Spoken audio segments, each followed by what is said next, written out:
Welcome to the Titanic VR guided tour.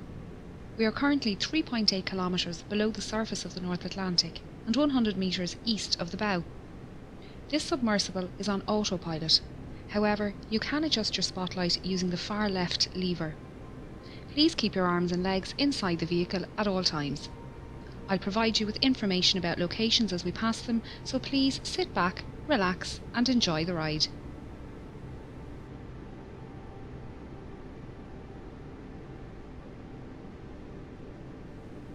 The RMS Titanic was the second White Star Line Olympic-class ocean liner, the first being RMS Olympic and the third being HMHS Britannic.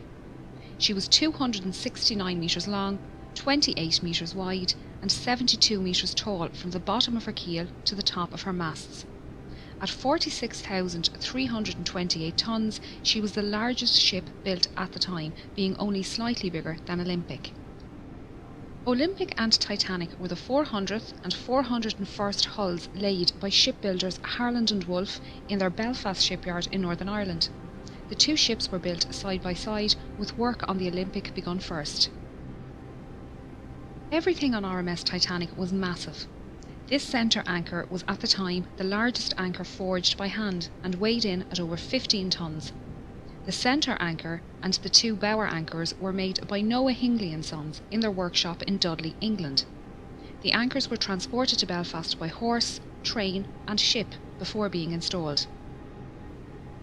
It took 3 years to construct Titanic, but by the 2nd of April 1912, Titanic was completed and taken out to the Irish Sea for her trials.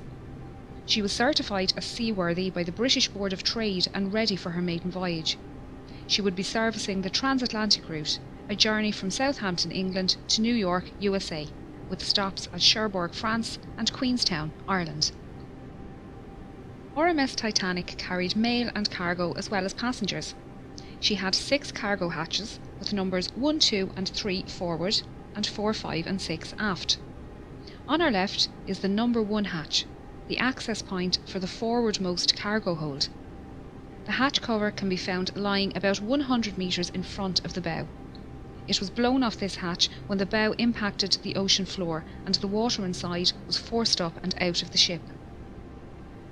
After departing Southampton on the afternoon of Wednesday the 10th of April, RMS Titanic began her 5,360 kilometres journey to New York City. She was due to arrive in the early hours of Wednesday the 17th of April, but with calm ocean conditions and good weather, it was possible she could arrive early on Tuesday evening instead. The night of the 14th of April was moonless and a light fog was developing on the horizon. Titanic's captain Edward Smith had received a number of ice warnings during the day and had changed their course so they were further south to avoid the affected areas. The captain retired to bed and First Officer William Murdoch took charge of the bridge as officer of the watch. Titanic steamed ahead through the night while lookouts Frederick Fleet and Reginald Lee searched the horizon for small ice. They were standing here in the crow's nest when at 11:40 p.m. Fleet spotted an iceberg directly ahead. He rang the warning bell 3 times to indicate an obstacle ahead and phoned the bridge. Murdoch gave the order, hard a starboard, and the ship turned to port, but it was too late. Titanic struck the iceberg on her starboard side. The impact buckled hull plates and sheared rivets, revealing her 6 compartments to the ocean. You can see here the remains of the crow's nest platform and the mounting bracket for the bell above the access hole. The bell and telephone can be found lying in the debris field. The lookouts would climb up a ladder on the inside of this mast to reach the crow's nest. Both Lee and Fleet didn't believe Titanic had struck the iceberg hard and thought it was just a close shave. They didn't realise the seriousness of the situation until they arrived on the boat deck and were ordered into lifeboats.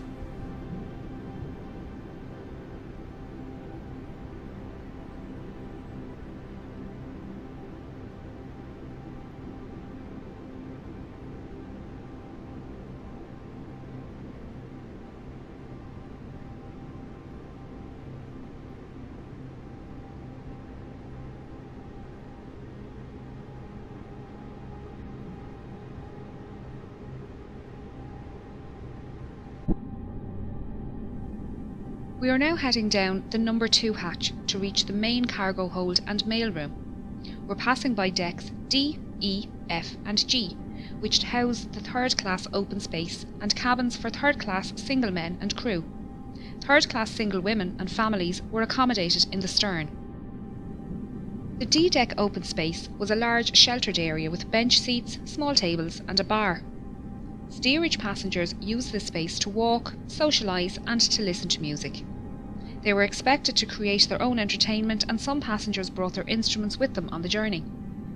The third class passengers held a dance party here on the night of the sinking. The crew staying in this section were mostly firemen, trimmers and greasers. These crewmen worked in the hot and dirty boiler and engine rooms, shovelling coal and greasing machinery. Because of this, they had their own special wash areas and slept in rooms away from passengers.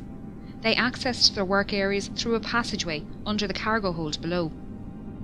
Titanic contained 15 bulkheads, thick walls that separate her lower decks into 16 watertight compartments.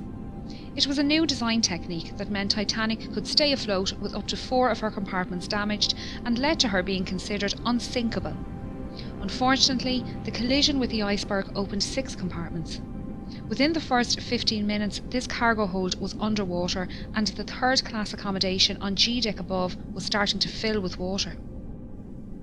This hold was used to store cargo for passengers and businesses being transported across the Atlantic. Among the crates of fabrics, furniture and food products, there were also a few unusual items, including orchids, dragon's blood, barrels of mercury and a brand new Renault automobile. Some of the more expensive items being carried included Egyptian artefacts heading for the Denver Museum, the Rubaiyat of Omar Khayyam and the Le Circassiano Ben painting by Blondel. These items were most likely held in the first class baggage area next door, but were lost along with the mailroom when that section filled with water 20 minutes after the collision. We are now going to head through to the mailroom on the other side of this bulkhead. RMS Titanic was registered as a Royal Mail steamer and contracted to transport mail across the Atlantic. RMS liners were favourable with passengers as they were considered more reliable to arrive at their destination on time. Titanic had a mailroom and post office on board, with 5 dedicated post office workers. This team consisted of 2 British and 3 American clerks, and together they sorted up to 60,000 letters per day. John Jago Smith and James Williamson were from the British Royal Mail, and William Gwynne, John March and Oscar Woody were from the US Postal Service. They worked in both this room and the sorting room upstairs, and their sleeping quarters can be found above on F deck. There were roughly 200 bags of registered mail and 3,500 standard mail bags on board, meaning a total of roughly 7 million pieces of mail and 700 parcels were lost in the sinking. The iceberg damage ran directly across the starboard side of this room, leading to this space flooding early in the night. The 5 clerks worked tirelessly to try and save the mail and managed to carry 200 mail bags up these stairs to the sorting room. Only a few minutes later, the water had reached this level and they moved what they could to D deck. Their final movements aren't known, and sadly, all 5 mail clerks died in the sinking.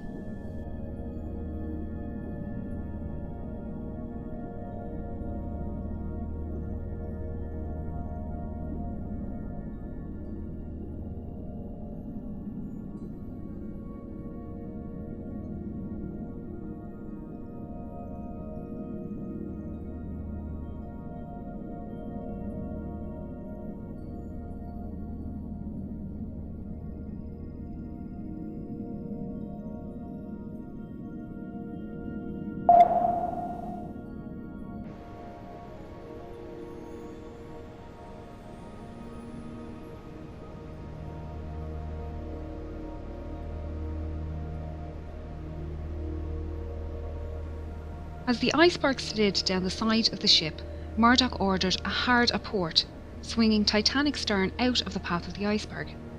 He also closed the watertight doors, isolating the flooding to those damaged compartments. The forward 3 hatches, along with the peak tank and boiler rooms 5 and 6, were breached.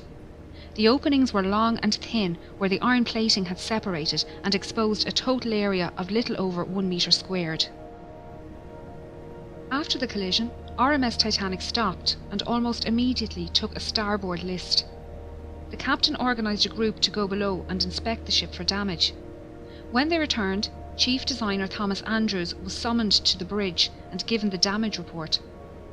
Knowing the volume of each breached compartment and the initial rate of flooding, he calculated Titanic would sink within 60 to 90 minutes. The captain gave the order for the lifeboats to be prepared. Passengers who were woken by the impact were starting to make their way onto the decks. Many found large chunks of ice here on the forward well deck, and shaved ice falling through open portholes on sea deck. Third-class men had an impromptu football match, and first-class passengers joked about keeping pieces of ice as souvenirs for the journey. While exciting, passengers didn't believe they were in any danger, and most returned to their cabins soon after. We're now moving up to the bridge, and then over to the Marconi radio room. RMS Titanic was not only luxurious, but also the height of technology at the time. She had a Marconi radio set on board and could send messages to other ships and stations up to 3,200 kilometres away. The fore and aft masts suspended the Marconi twin T-type aerials, 4 cables that transmitted the radio signals across the ocean. The top of this mast rests on the collapsed navigation bridge, where the officer of the watch would stand and direct the ship. The smaller, sheltered room at the back was called the wheelhouse, and it was here the quartermaster stood at the helm and piloted the ship. You can see the outline of the wheelhouse walls on the floor. This telemotor is all that is left of the wheel, and along with the commemorative plaques, serves as a stark reminder of the events of that night. Titanic carried just 20 lifeboats, 4 more than required by the regulations outlined by the British Board of Trade. There were 14 regular wooden lifeboats, 2 smaller cutters and 4 Engelhart collapsible boats. The total capacity of these lifeboats was only 1,178 people, far less than the total on board. This fact must have weighed heavily on the captain's mind, as he specified the boats to be filled with women and children first. Many passengers refused to board lifeboats, believing they would be safer on board Titanic. Just over an hour after the collision, the first lifeboat left the sinking ship. By 2 a.m, only her 4 collapsible lifeboats remained unlaunched. This is davit number 1, the only davit remaining in a standing position on the wreck. It was used by First Officer Murdoch to lower lifeboat 1 and collapsible C, and was in the process of lowering collapsible A when the bridge suddenly ducked under the water at 2:15 a.m. The officers, crew and passengers alike were washed from the decks by the resulting wave, and the lifeboat floated away upright and empty.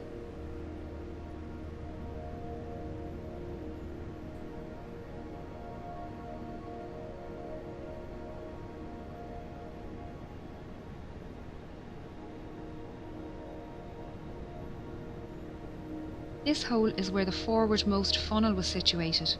As the bow dipped under the surface, the funnel fell forward and crushed the starboard bridge wing and the people swimming in the water nearby.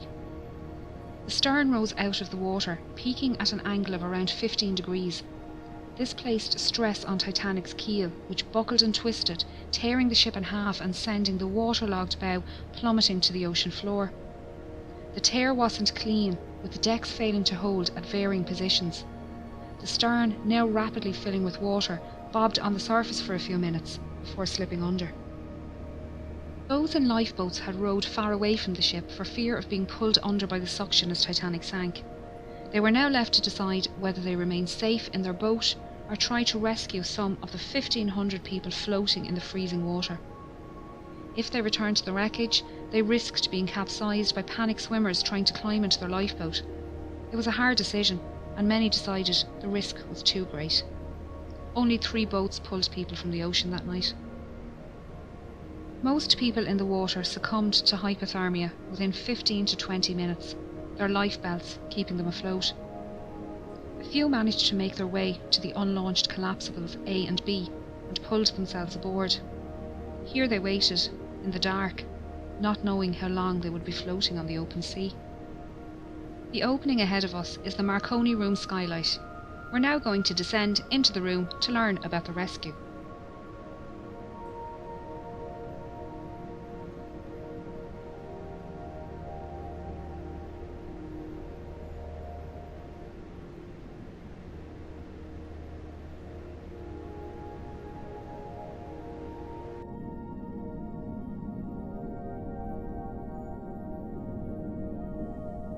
Throughout the night, Senior Operator Jack Phillips worked the 5 kilowatt Marconi wireless radio set to send out distress signals using both the old CQD and new SOS call codes. He alerted nearby ships to their position and status and received updates of ship locations and estimated arrival times. Junior Operator Harold Bride took these updates to Captain Smith and passed the captain's responses back to Phillips for transmission. RMS Carpathia radio operator Harold Cottam was off duty and about to go to bed when he decided to listen in to the nightly news from Cape Cod. Operators there mentioned they had ice warnings for Titanic, and Cottam decided to pass on the message. He was surprised when Phillips responded to his call with a CQD and gave Titanic's location. Cottam immediately took the message to Carpathia's captain Arthur Rostron, who ordered all hands on deck and told Cottam to let Titanic know they were on their way. These calls for assistance were only possible with the help of the Titanic's engineers working down in the ship's engine room. The dynamos powered the ship's lights, water pumps and Marconi equipment. As Titanic took on more water, her engines began to fail and the signal strength weakened. Bride adjusted the current and motor speed to find the strongest spark, while Phillips tested the equipment in the room next door. Bride's final settings can be seen on the wall here.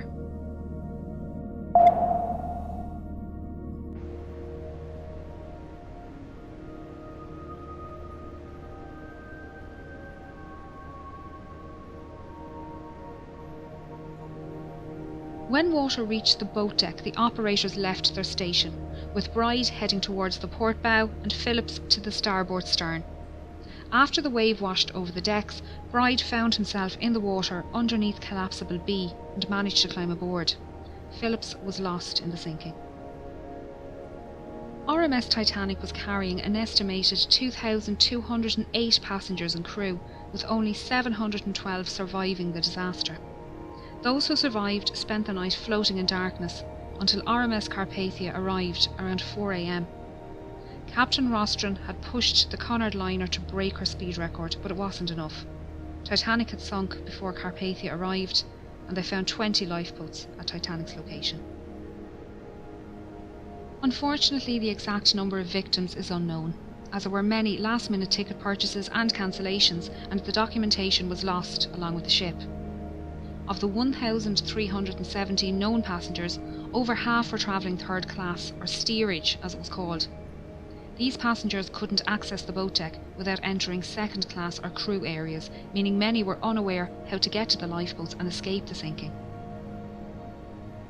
Passengers from different classes were strictly separated and not allowed to visit each other's areas. This was mainly for health and immigration reasons, as all third class passengers emigrating to the United States were taken to Ellis Island for a health check and processing before being allowed to enter the mainland. The US government was concerned about diseases entering the country, and all ships transporting people to the United States had to adhere to the segregation laws. First and second class passengers had no issues making their way to the boat deck, as staircases provided both classes direct access. This forward grand staircase is one of the most iconic spaces within the ship, and linked the floors accessible to first class from the boat deck through to F deck. Each deck contained stylised cabins, common spaces and state-of-the-art facilities.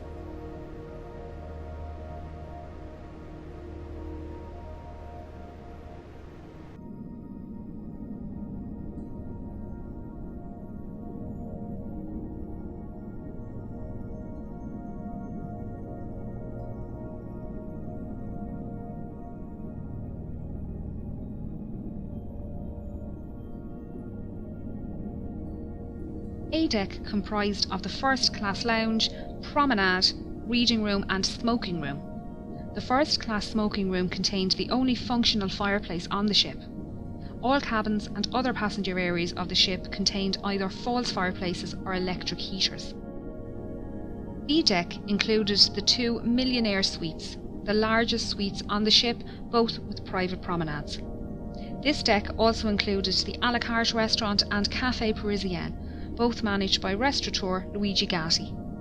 This restaurant and cafe were not included in the travelling fare like the dining saloon, and tables needed to be booked ahead of time.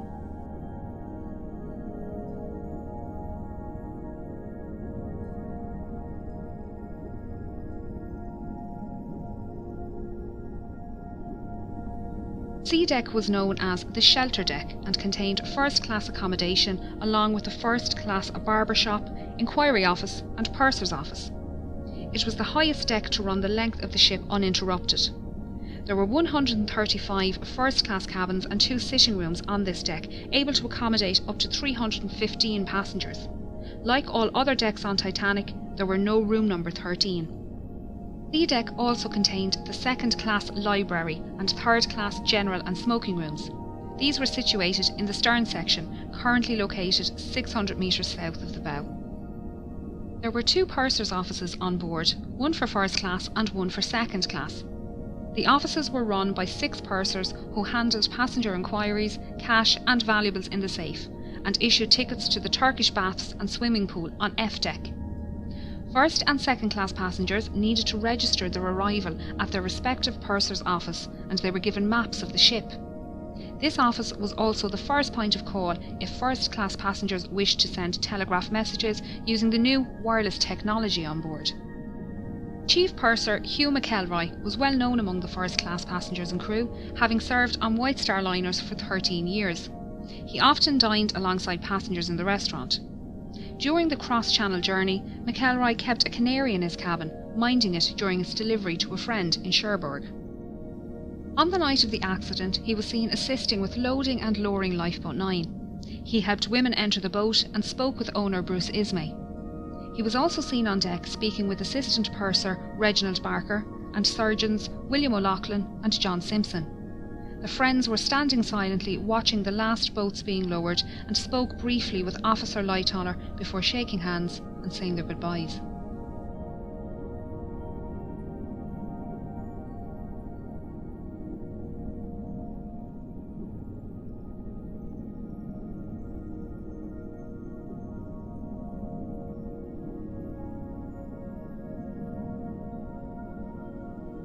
The sitting room, one of the most recognisable on board Titanic, was part of a parlour suite occupied by the Strausses.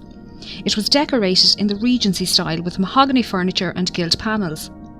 It was the only room on board in this style, and you can still see the golden clock sitting on the mantelpiece, surrounded by debris. The bedroom next door also contained mahogany furniture, this time contrasting with the white gilt panelling and decorated in the Empire style. Isidore Strauss was one of the owners of Macy's department store, and he and his wife Ida were returning home to the United States after visiting Europe for the winter. Their adult son Jesse was travelling with his young family from New York towards Europe on board the liner SS America, and their ships crossed paths in the afternoon of the 14th of April. Isidore sent a short message to Jesse that afternoon, noting the fine weather they had experienced. Unfortunately, Jesse wouldn't learn of his parents' fate until some 4 days later.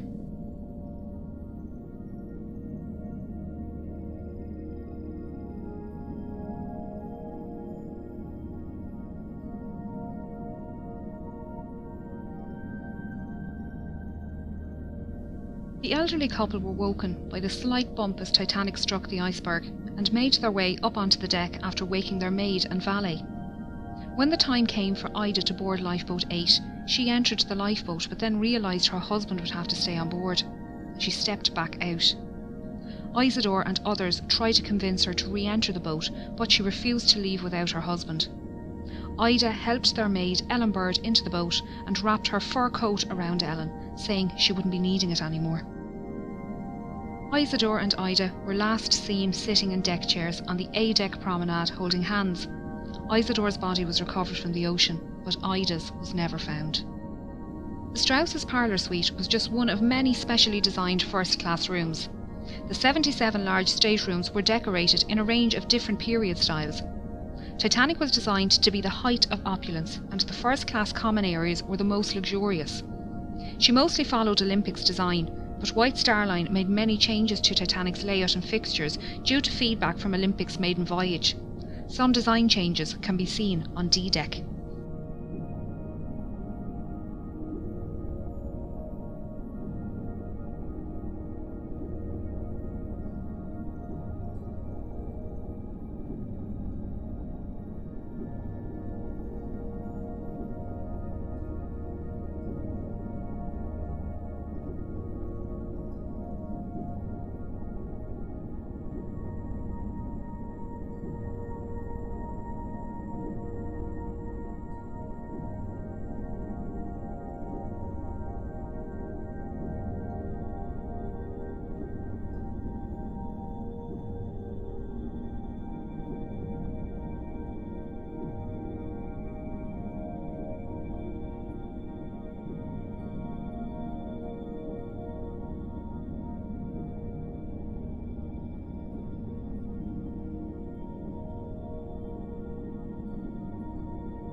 D-Deck was the saloon deck and contained the first-class reception and both the first and second-class saloons. This was also the highest deck to accommodate all three classes. This reception room was possibly the most utilised first-class space on the ship. It extends the full width of the ship and was decorated Jacobean style with raised ceilings, white carved panelling and dark green carpet. The arched windows on the sides allowed natural lighting during the day and were lit at night by electric lights hidden behind the glass. White wicker furniture with green cushions and potted palms completed the look, keeping the space open.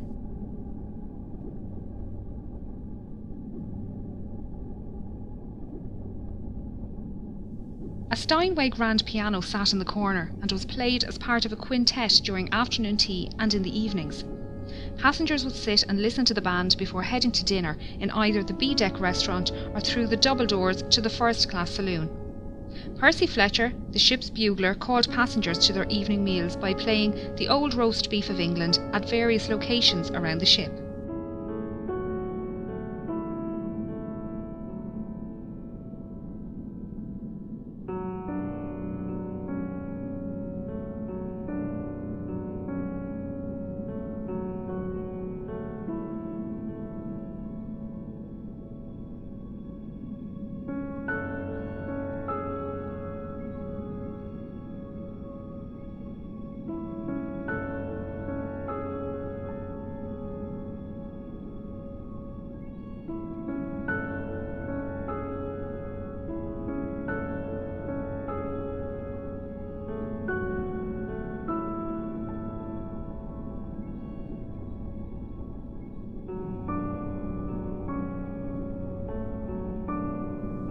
First-class passengers boarded and departed the ship via the gangway doors on either side of this room, or by the gangway doors directly above on B-Deck.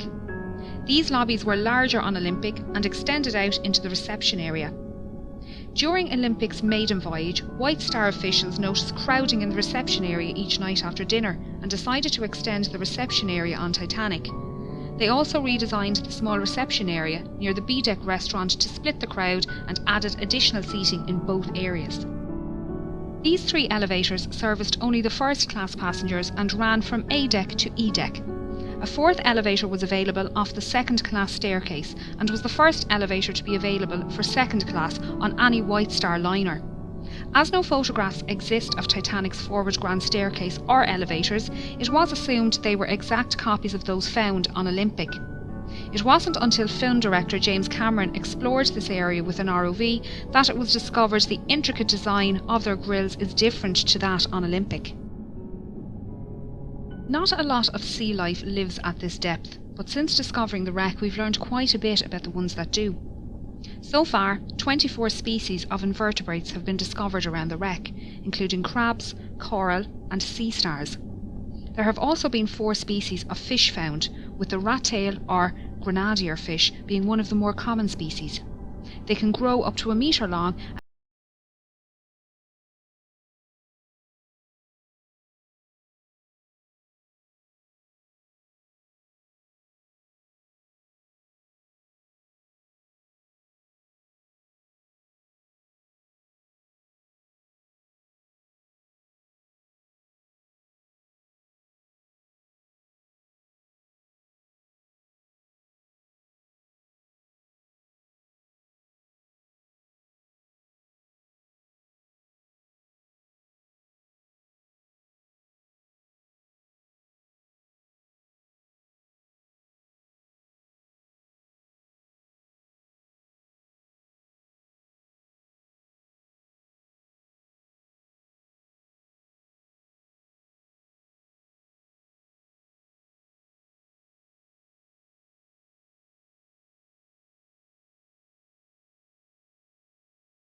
The passenger would either take a cold shower or a dip in the swimming bath next door, before making their way into the shampooing room.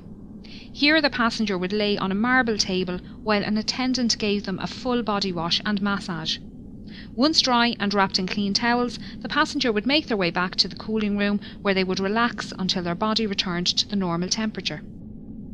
The Turkish baths is one of the best preserved areas on the ship, with most of the tiles, ceiling lanterns and wooden panelling still in place. The deep location within the wreck leaves it protected from destructive currents, although there is still sea life down here.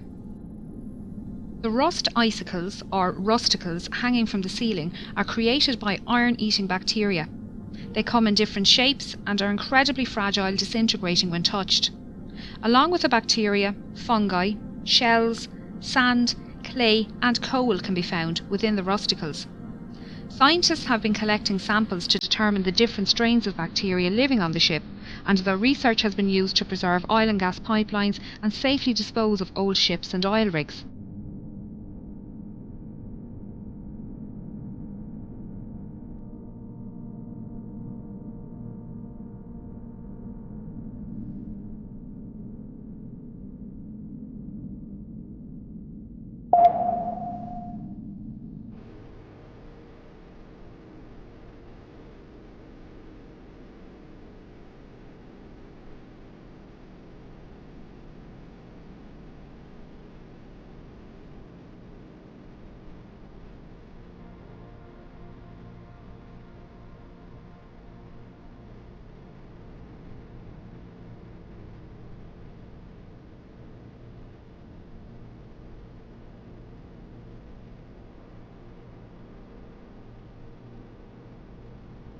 As first-class passengers rose up this staircase and made their way out onto the boat deck, they would have passed the band playing in this alcove next to the entrance. The band consisted of 8 musicians led by violinist Wallace Hartley. They usually played separately as a quintet and string trio at varying locations throughout the day. During the evacuation, the musicians began playing near the B-deck restaurant, before later moving up to this position near the forward grand staircase. They played mostly ragtime tunes to calm passengers standing nearby and draw passengers inside up to the boat deck. Some survivors state that the band played until the end and that the night was so quiet, even those in lifeboats away from the ship could hear the music. Many survivors claim that the hymn Nearer My God to Thee was the last song played, although it was also reported to be Songed Autumna. Sadly, all 8 members died during the sinking, with only 3 remains recovered by the cable ship Mackay Bennett. Wallace Hartley was one of them, found with his violin inside his case and strapped to his body. The violin was an engagement gift from his fiancée, and it was returned to her following his death. Memorial monuments have been erected around the world to honour those who died at their posts as Titanic sank. The musicians playing on deck, the passengers who loaded lifeboats and then stood aside, the firemen and engineers keeping the dynamos running.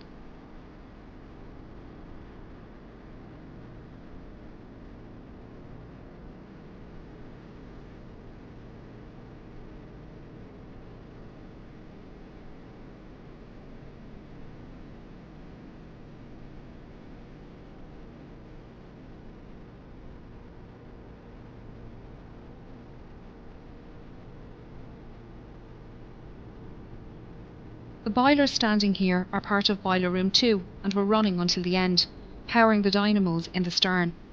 A skeleton crew remained in the electrical engine room, redirecting power and keeping the lights on.